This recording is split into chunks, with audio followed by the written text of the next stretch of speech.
السلام علیکم ناظرین، آج ہم ڈاکٹر فرحت ہاشمی صاحبہ سے پوچھیں گے کہ اللہ کی رضا جو ہے وہ اس کو کس طرح سے حاصل کیا جا سکتا ہے، کس طرح سے اللہ کی رضا کو پایا جا سکتا ہے اور اپنے آپ کو کس طرح سے بہترین بنایا جا سکتا ہے۔ تو جی ڈاکٹر صاحبہ شروع کیجئے۔ تو یا ایھا الذین آمنوا اتقوا اللہ حق تقاتہ، اے ایمان والو اللہ سے ڈرو، اللہ سے ڈر کر وہ کام چھوڑ دو،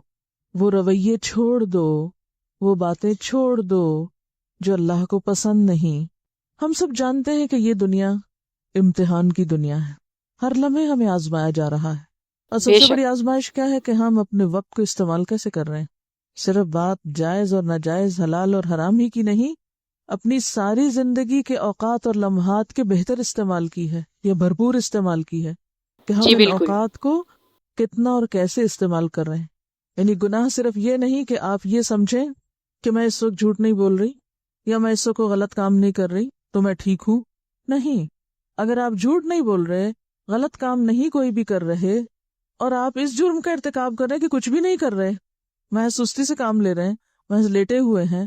ایک غفلت کی زندگی بسر کر رہے ہیں، تو یہ بھی ایک قصور ہے، یہ بھی تقویٰ کے خلاف ہے۔ تو تقویٰ دراصل شعور کی اعلیٰ ترین کیفیت کا نام ہے، کہ جس میں انسان اتنا حساس ہو جائے، اپنی ذات کے معاملے میں نہیں، اللہ کے معاملے میں، لوگوں کے معاملے میں اتنا حساس ہو جائے، اتنا سینسیٹیو ہو جائے کہ کہیں بھی وہ